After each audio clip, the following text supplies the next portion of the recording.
Hello and welcome into this week's edition of the NASCAR Camping World Truck Series Rewind Show right here on Racing News Now. As always, I'm your host, Garth Allen.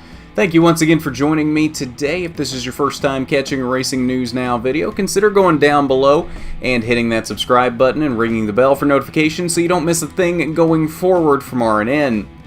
On today's edition of the Trucks Rewind, we're looking back at the 6th annual Chevrolet Silverado 250. 65 laps, 162.5 miles around the 2.5 mile road course. Canadian Tire Motorsports Park, or Mosport as it is well known, in Bowmanville, Ontario, Canada. And being a road course race, I gotta give this disclaimer every time before we get into the cautions. If you're not super familiar with road course racing, there's local yellows and there's full course yellows. Local yellows are just when somebody gets off track or something, gets back going, is throw a caution in that general vicinity so that guys know that there's something going on there. They don't necessarily throw a full-on caution flag, which would be a full course caution. But in the case of this race, there were 5 full course cautions for a total of 18 laps. None in stage number 1. Stage 1 ended at lap 20. Your stage 1 winner would be Noah Gragson. Stage 2, we had 1 full course caution. That was at lap 32 as the 20 truck of Max Tullman stopped on the track. Stage 2 concluded lap 40 with Noah Gragson also picking up the stage victory in stage number 2, sweeping both stages on the day. And then we had a couple cautions in stage 3. First one came at lap 50 as the 22 truck, driven by Austin Wayne Self, the 52 of Stuart Friesen, and the 8 of John Hunter Nemechek all got together on the backstretch, as well as lap 61, the 22 of Austin Wayne Self again going around in turn number 3. So Austin Wayne Self really involved in both cautions in stage number 3. Lap leaders on the day, Noah Gragson led 35 laps, probably had the strongest run going of anyone on the day. 11 laps were led by his teammate Todd Gilliland. 9 laps led by Johnny Sauter. 6 laps went to Ben Rhodes. 2 laps apiece led by Justin Haley and Timothy Peters in the 25 truck this week, subbing for Dalton Sargent. Alright, so let's get into your results on the day. Justin Haley wins in a very, depends on how you look at it. I was going to say surprising turn of events, but it depends on how you look at it, because it seems like every year at Mosport we end up having some sort of crazy controversial finish in those final couple corners coming to the checkered flag, and this year was no exception.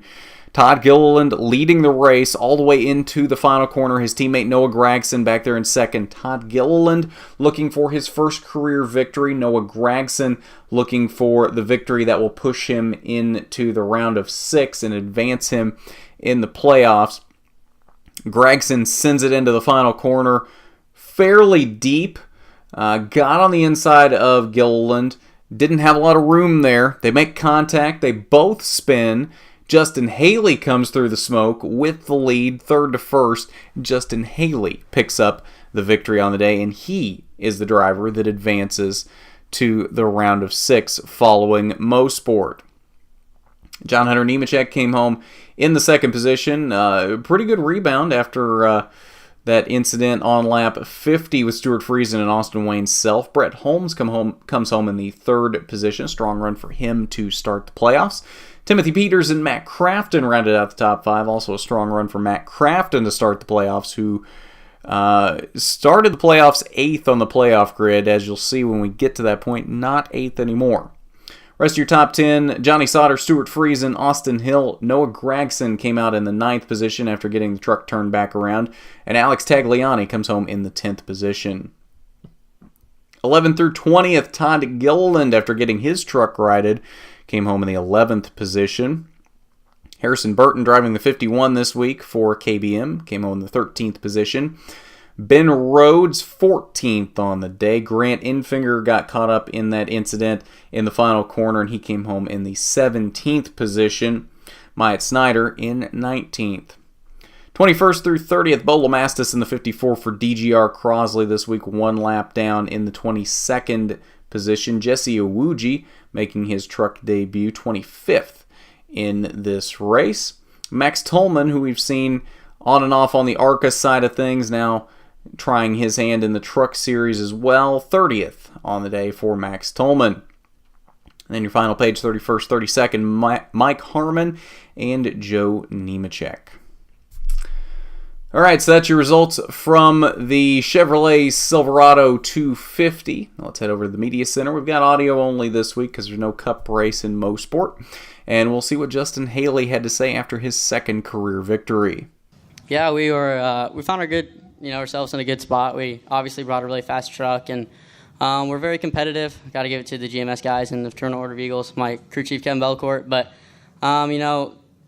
before the caution came out, we were running third to Gregson, and I knew the possibility of the caution was going to come out, so I kind of played it safe and rode in third because that's where you need to be in turn one, and set myself up that way. And obviously the caution came out, and we restarted and found ourselves in third. There was really no one behind me, so the last lap I was just kind of making sure I didn't make any mistakes, not overdriving it, because I knew obviously history repeats itself. Here it seems like there's always something like that happens. So I knew it was a possibility, and obviously it worked out for us. All right, and this was round number 1 of the Truck Series playoffs. So let's take a look at your playoff grid and see how things are looking there after race number 1 of the first round. Justin Haley, obviously, as we mentioned, has advanced to the round of 6 after winning this week in Mosport. Johnny Sauter, top of the guys, in on points at the moment, 35 points to the good over that cutoff line between 6th and 7th. A very close battle down here, though. 5th, 6th, and 7th, only 1 point separating Matt Crafton, Stuart Friesen, and Ben Rhodes around that cutoff line. And then Grant Enfinger, after getting caught up in that incident in the final corner, he's now sitting 12 points below the cutoff line. Not an insurmountable gap by any means. In 2 races, 12 points is definitely it's definitely an amount you can make up. Now, going forward, though, races at Las Vegas and Talladega to finish out this round.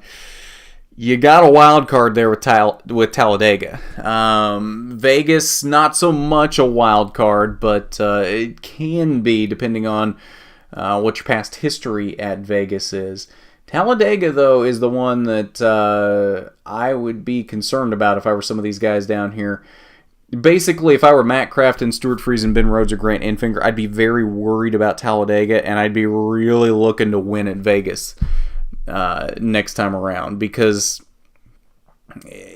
if you go into Talladega with 1 point separating you, like Crafton, Friesen, and Rhodes have right now,